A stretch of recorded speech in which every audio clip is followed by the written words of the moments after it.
Bonsoir à tous et bienvenue dans cette 7e vidéo qui n'était pas prévue normalement, comme je l'avais annoncé samedi dernier. Elle n'aurait pas dû sortir avant 2 semaines, mais vu que nous allons parler du sacrement de l'ordre et que aujourd'hui nous sommes le jeudi saint, le jour où notre Seigneur a institué ce sacrement, ainsi que le sacrement de l'Eucharistie, je ne voulais pas passer à côté de ce jour saint sans parler de ce sacrement. Je suis donc très heureux de tourner cette vidéo après la Sainte Messe de la Seine, dans cette nuit du jeudi au vendredi saint.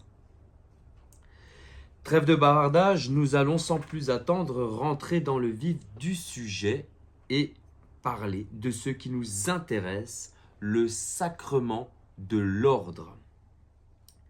Déjà, il faut comprendre ce qu'est ce sacrement. Par ce sacrement, celui qui le reçoit le pouvoir d'exercer les fonctions sacrées. Ce sacrement imprime dans l'âme de celui qui le reçoit le caractère de ministre de Dieu. Il y a plusieurs degrés d'ordre, ce qui crée une hiérarchie sacrée. Il y a les évêques, il y a les prêtres et les diacres.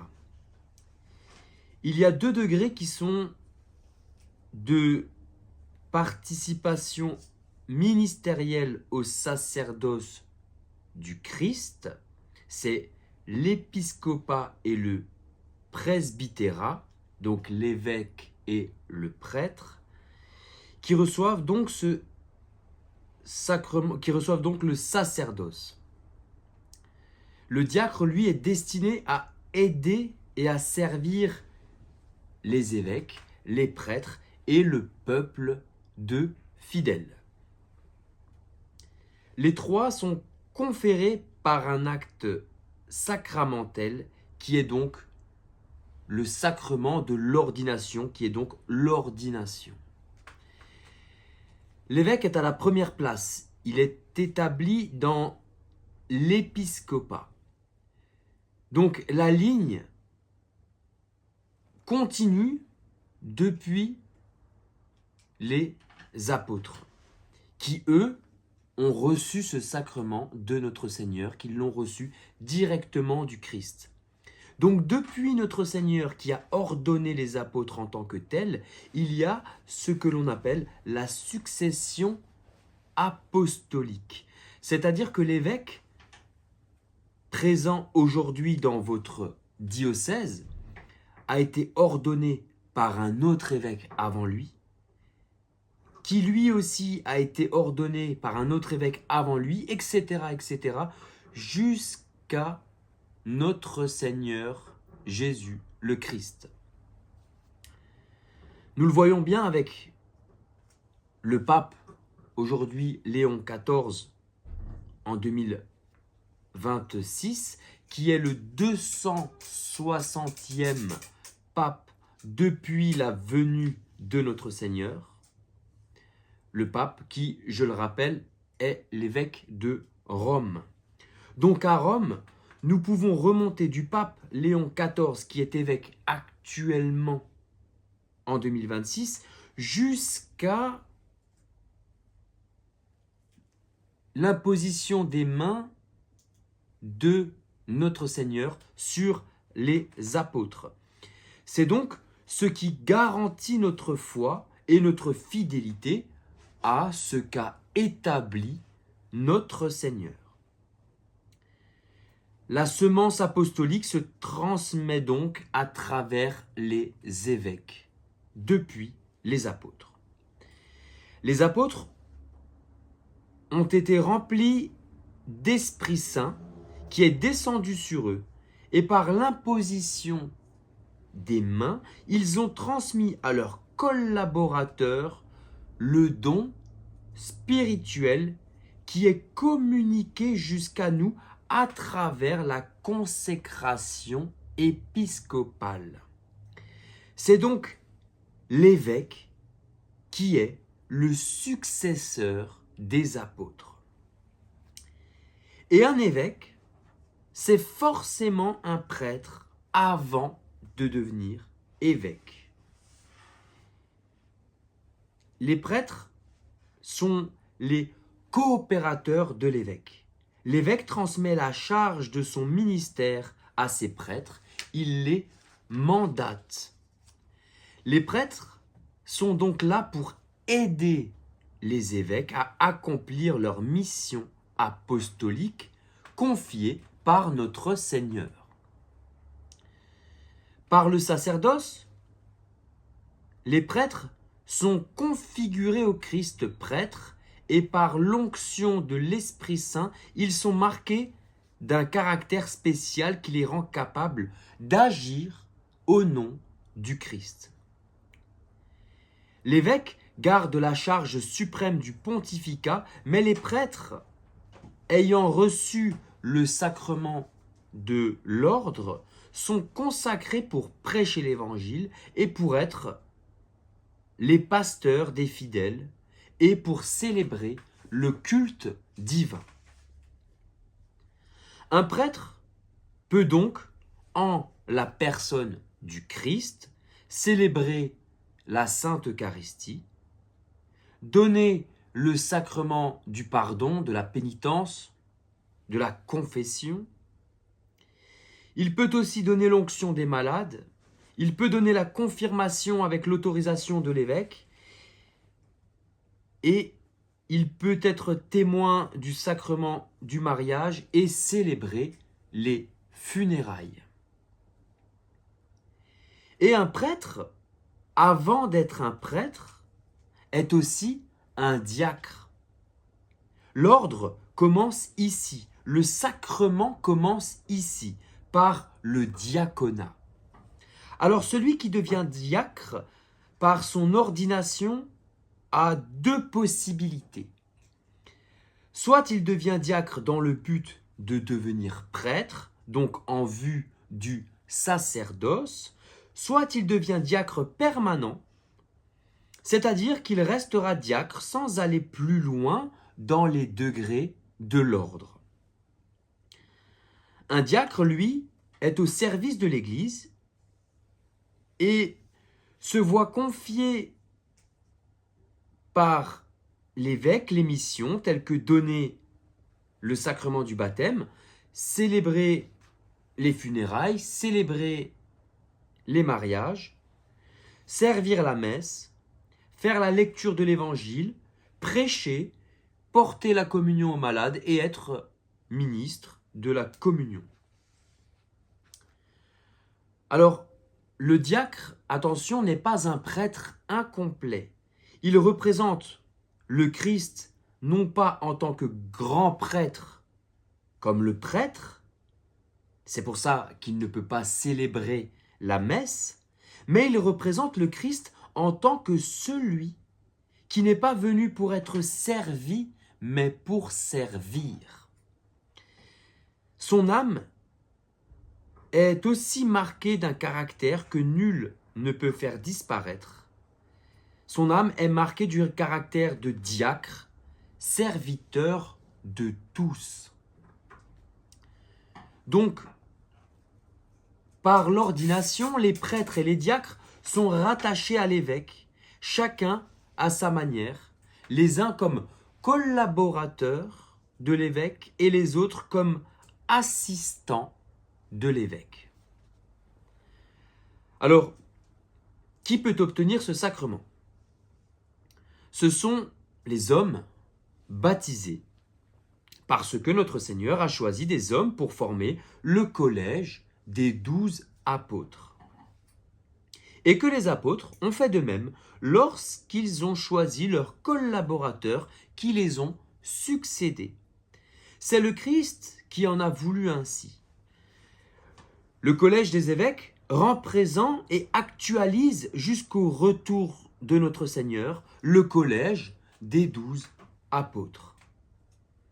L'Église se reconnaît lié par ce choix du Seigneur lui-même. Et c'est pour ça qu'il n'est pas possible d'ordonner une femme. L'homme, pour devenir prêtre dans l'Église catholique, doit être aussi un homme célibataire. Parce que le modèle principal, c'est notre Seigneur qui a vécu célibataire tout au long de sa vie terrestre et de sa vie au ciel. L'idée, c'est que le prêtre se consacre entièrement à Dieu et à sa mission sans aucune responsabilité familiale. Le prêtre fait le choix du don total de soi. Il doit être disponible pour tous. Aujourd'hui, si un prêtre était marié et qu'il accompagnait une personne mourante à l'hôpital, et si tout d'un coup on venait lui dire que son épouse ou que ses enfants auraient un problème,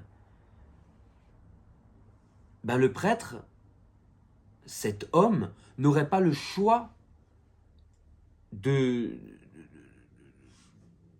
choisir. Il ne pourrait pas choisir entre laisser la personne malade et entre aller rejoindre la personne de sa famille, son épouse ou son enfant qui n'est pas bien. L'homme fera toujours le choix d'aller auprès de sa famille et de laisser l'autre. Alors que le prêtre, n'ayant pas de famille, il fait passer l'autre, qui n'est pas un membre de sa famille, dans la première place de son cœur au moment où il l'accompagne. Alors, attention, ce n'est pas une règle absolue pour toute l'Église catholique. Dans l'Église catholique orientale, des hommes mariés peuvent être ordonnés prêtres, mais ils ne peuvent pas être ordonnés évêques. Le célibat n'est donc pas une vérité de foi immuable, mais c'est une règle que l'Église demande, c'est une discipline. Et ce n'est pas au moment de l'ordination sacerdotale que le prêtre doit être célibataire, mais bien au moment de l'ordination diaconale. Si un homme célibataire reçoit l'ordre du diaconat, il restera célibataire toute sa vie. Si un homme marié reçoit l'ordination diaconale, devient diacre, il restera marié à son épouse et restera diacre permanent et ne pourra pas aller en vue du sacerdoce, sauf si il venait à perdre son épouse. Donc, ce n'est pas l'ordination sacerdotale qui fait que le prêtre est célibataire, mais c'est son ordination diaconale. Donc, au moment de son ordination, où il devient diacre, s'il est célibataire, même s'il devient diacre permanent, il devra rester célibataire. S'il est marié, il restera marié avec son épouse jusqu'à la mort. Notre Seigneur, je l'ai dit au tout début, a établi le jeudi saint, l'ordre sacerdotal, lors de la dernière scène, quand il a donné aux apôtres et à leurs successeurs le pouvoir de consacrer la très sainte Eucharistie. C'est ce soir-là où il leur a dit « Vous ferez cela en mémoire de moi ». Le jour de sa résurrection, il leur a donné le pouvoir de remettre et de retenir les péchés. Il les a constitués prêtres, les premiers prêtres de la nouvelle loi dans toute la plénitude de leur pouvoir. C'est encore un magnifique sacrement que nous a institué notre Seigneur. Alors, comme pour tout sacrement, il nous faut, vous commencez normalement à le savoir, il nous faut, pour faire un sacrement valide, un ministre, il nous faut la forme et il nous faut la matière, que nous allons détailler ensemble sans plus tarder. Le ministre, pour donner ce sacrement de l'ordre, c'est un évêque validement ordonné. Alors ce qu'il faut savoir, c'est que pour ordonner un évêque, il faut donc un autre évêque déjà ordonné. Donc l'évêque doit avoir été lui-même ordonné par un évêque validement ordonné. Et ainsi de suite jusqu'aux apôtres. C'est ce que je disais tout à l'heure, c'est ce qu'on appelle la succession apostolique. Donc pour n'importe quelle ordination, il faut un évêque. Un évêque peut faire un autre évêque avec l'accord du pape, attention. Un évêque peut ordonner des prêtres et un évêque peut ordonner des diacres. Quelqu'un d'autre qu'un évêque, ça ne marche pas. Le ministre, c'est forcément l'évêque pour le sacrement de l'ordination. C'est bien pour ça qu'en ce moment, petite parenthèse, la fraternité Saint-Pédis fait parler d'elle. Parce qu'ils n'ont bientôt plus d'évêques pour ordonner leurs prêtres de leur séminaire, donc ils veulent ordonner des évêques pour ne pas être bloqués. Sauf que pour que l'évêque puisse ordonner, il lui faut l'accord du pape, qui aujourd'hui n'a pas donné son accord à la fraternité Saint-Pédis. Il faut ce que l'on appelle le mandat pontifical. Sans ce mandat, le sacrement est valide, mais il est illicite. Alors qu'il est obligatoire que l'ordination soit licite. Et l'évêque qui ordonne sans mandat pontifical encourt de graves sanctions. Voilà pour le ministre. Donc le ministre de ce sacrement, c'est un évêque validement ordonné et qui a la succession apostolique. La matière pour ce sacrement, c'est l'imposition des mains par l'évêque sur la tête de l'ordinant, sur la tête de celui qui reçoit l'ordination. Ce geste remonte aux pratiques des apôtres. Dans Actes des apôtres chapitre 6 verset 6, les apôtres imposent les mains au premier diacre. Dans Actes chapitre 8 verset 17, Saint Pierre et Saint Jean imposent les mains et transmettent l'Esprit Saint. Dans Actes des apôtres toujours chapitre 13 verset 3, il y a une nouvelle imposition des mains. Saint Paul, dans la première lettre à Timothée, lui dit « Ne néglige pas le don qui est en toi, qui t'a été donné par l'imposition des mains. » Dans sa deuxième lettre à Timothée, il lui dit « Ravive le don de Dieu que tu as reçu par l'imposition des mains. » Donc on voit que depuis 2000 ans, les apôtres ont ordonné, transmis l'Esprit Saint, envoyé en mission et transmis un ministère par l'imposition des mains. C'est donc magnifique de se dire que depuis le début, comme pour tous les autres sacrements d'ailleurs, l'Église n'a rien changé. Depuis 2000 ans, on donne le saint baptême avec de l'eau. On donne la confirmation avec de l'huile. on donne le pardon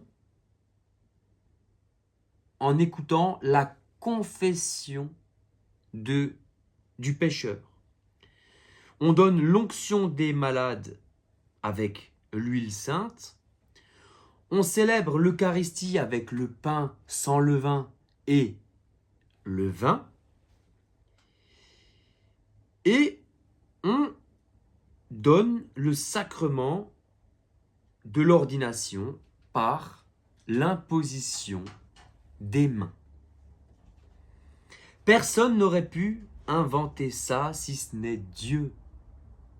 Quand vous parlez de ça avec les non-catholiques, ils ont du mal à comprendre, alors que c'est tellement beau et tellement nécessaire pour obtenir la vraie vie. Et dire qu'on fait ça depuis que notre Seigneur était présent sur terre, c'est bien sûr lui montrer notre fidélité. L'Église n'a rien changé depuis que notre Seigneur nous a institué les sacrements. Nous avons donc le ministre, qui est l'évêque, nous avons la matière, qui est l'imposition des mains, et il nous manque la forme. La forme, c'est la prière d'ordination, la prière consécratoire prononcée par l'évêque. Cette prière demande à Dieu de donner l'Esprit Saint et les grâces propres au ministère ordonné. Donc soit pour le diacre, soit pour le prêtre, soit pour l'évêque. Alors ce sont de longues prières solennelles, mais je vous en donne l'essentiel. Pour le diacre, c'est « Envoie sur lui, Seigneur, l'Esprit Saint, afin qu'il soit fortifié pour le service. » Rappelons que le diacre est ordonné pour le service, pour la charité, pour la liturgie et pour la parole. Pour le prêtre, la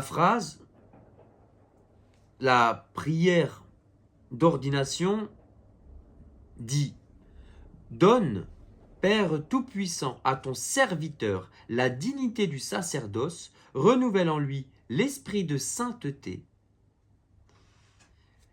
La prière insiste sur la mission de célébrer les sacrements, d'annoncer la parole et de guider le peuple de Dieu.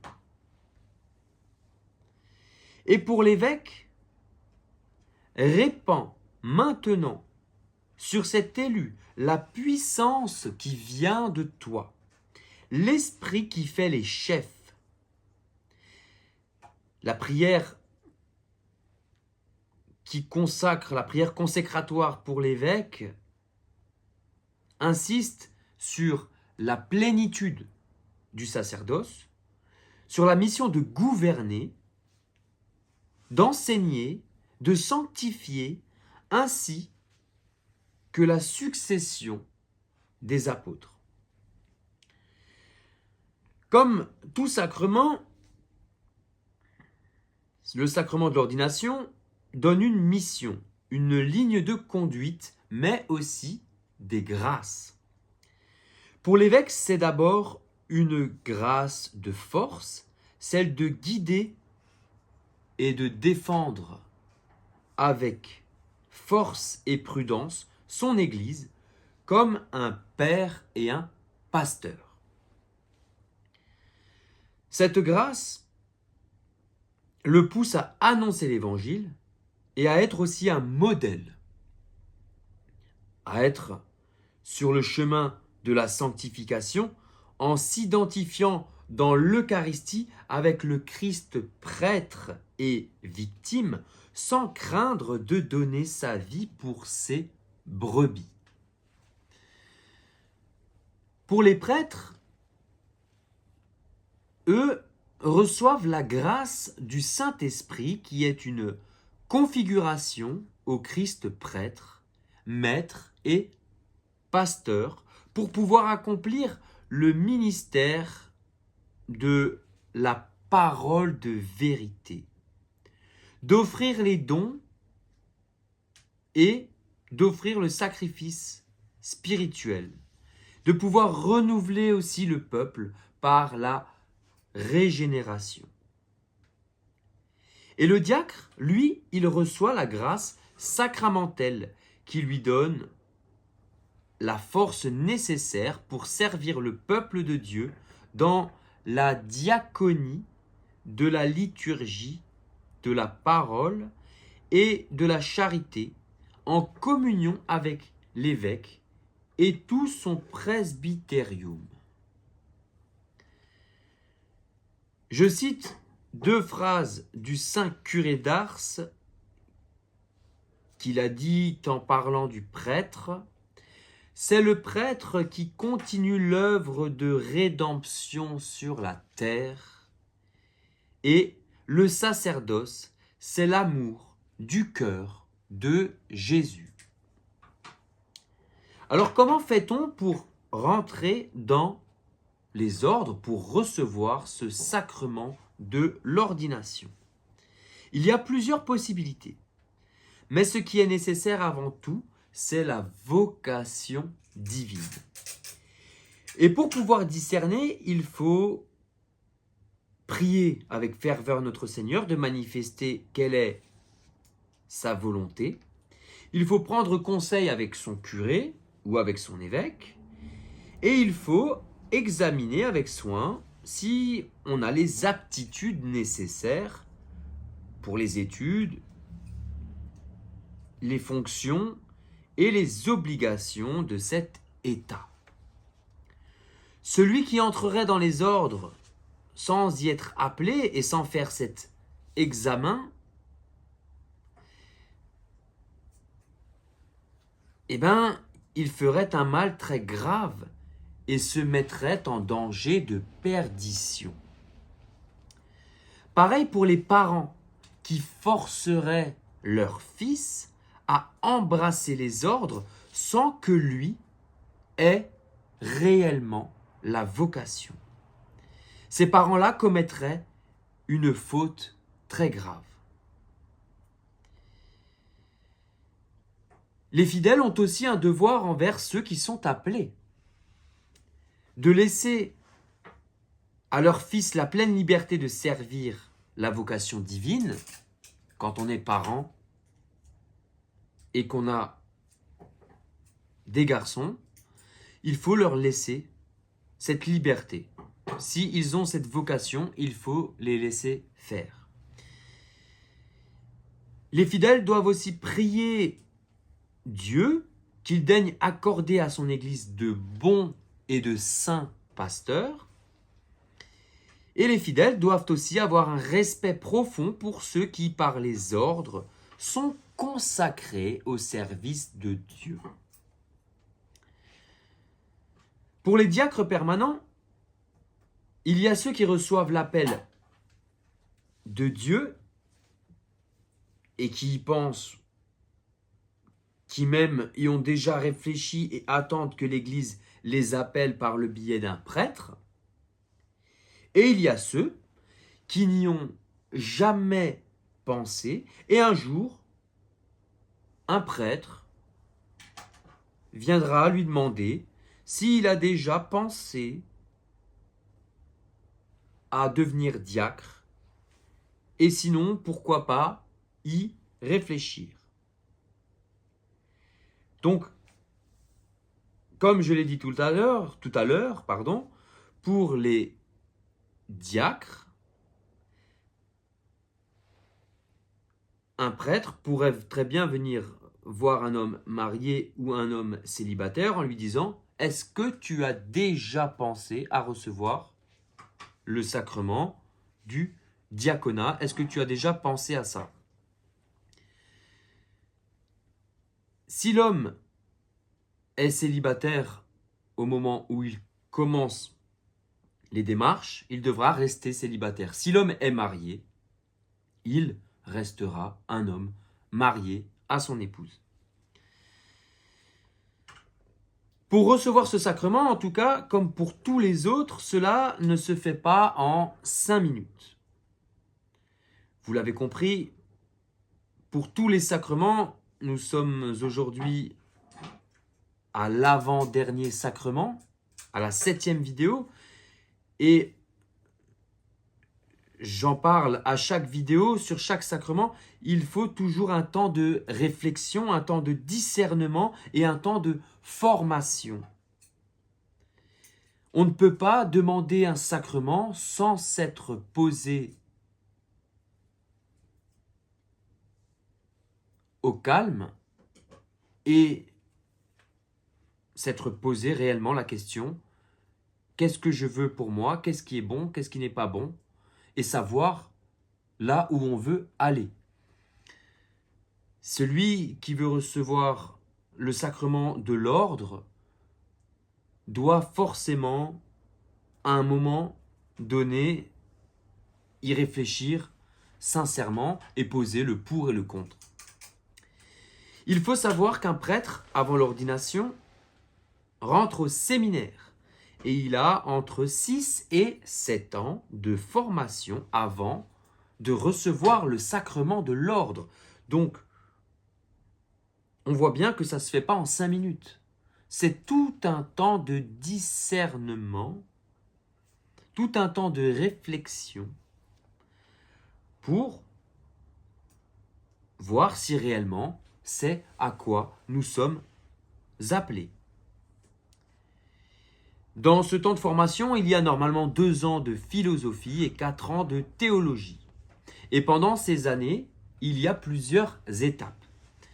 Il y a l'admission officielle parmi les candidats. Le candidat reçoit le ministère de lecteur et d'acolyte. Et il est normalement ordonné diacre 1 an avant son ordination.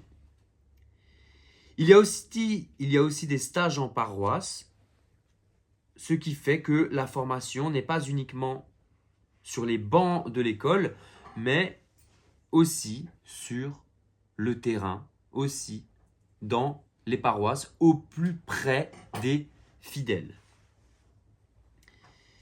Alors à un moment, normalement, dans la vie de chaque garçon catholique se pose la question du sacerdoce. Moi, personnellement, je me souviens qu'à l'âge de la première communion, mon rêve, c'était d'être curé.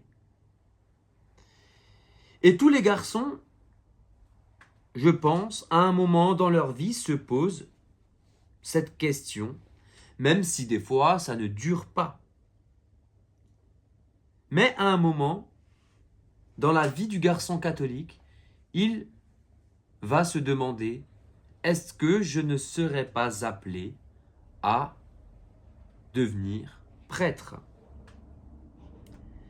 Alors, si dans mes auditeurs, il y a des garçons, des jeunes hommes, qui se posent des questions, n'hésitez pas à aller en parler avec votre curé, avec un prêtre de votre paroisse, ou même avec vos parents. N'hésitez pas non plus à aller faire des retraites de discernement qui sont souvent organisées par les séminaires ou les maisons de formation. Vous en trouverez sur Internet. Attention, vérifiez bien que ces maisons de formation ou ces séminaires soient catholiques. En tout cas, ce qu'il ne faut pas, c'est attendre un signe extraordinaire. Le plafond ne va pas vous tomber sur la tête. Un ange ne va pas vous apparaître pour que vous deveniez prêtre. Et ce qu'il ne faut pas non plus, c'est croire que l'on peut discerner tout seul. Le temps de discernement, c'est un temps d'échange avec les autres, c'est un temps d'écoute, et c'est un temps où après, on met un peu tout ça en disant, voilà, cette personne m'a dit ça, l'autre personne m'a dit ça, celui-là me dit ça, moi je pense ça. Et on fait un peu la comparaison et voir si on se plante complètement ou si réellement il y a peut-être un appel divin. Maintenant, un jeune garçon qui voudrait devenir prêtre, mais qui n'est pas du tout... sa vie n'est pas du tout dans les sacrements. Sa vie ne tourne pas encore autour de l'église. Alors bien sûr, ça peut arriver plus tard. Mais les personnes autour, la première des choses qu'ils vont lui dire, c'est écoute, si tu vas à la messe une fois dans l'année, tu ne peux pas te poser la question aujourd'hui de l'ordination. Il faut avoir, les personnes autour normalement sont là pour nous conseiller. Donc un jeune garçon qui aurait les aptitudes et qui vivrait pleinement sa foi et sa famille, ses amis et ainsi que les prêtres de sa paroisse lui diraient peut-être que oui, il y a quelque chose à faire. Celui qui est très loin des sacrements et qui est très loin de l'Église, on lui dirait écoute, réfléchis encore un petit peu avant de te poser cette question.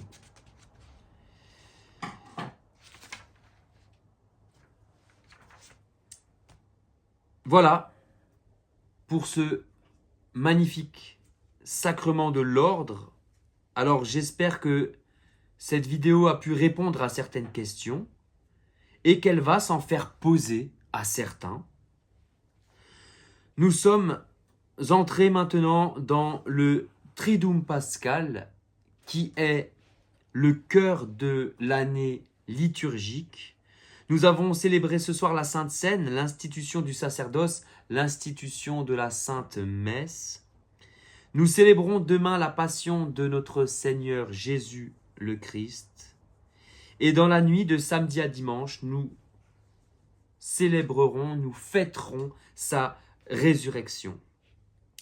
Alors, je ne peux que vous souhaiter de belles fêtes de Pâques. Remplissez vos églises, vivez des sacrements et priez pour que nous obtenions de saints prêtres. Pour toute question éventuelle, vous pouvez bien sûr laisser un commentaire sur la vidéo auquel je me ferai un plaisir de répondre. Je vous remercie pour votre écoute et nous nous retrouvons pour le dernier sacrement le samedi 18 avril. Belle soirée à vous et bonne fête de Pâques.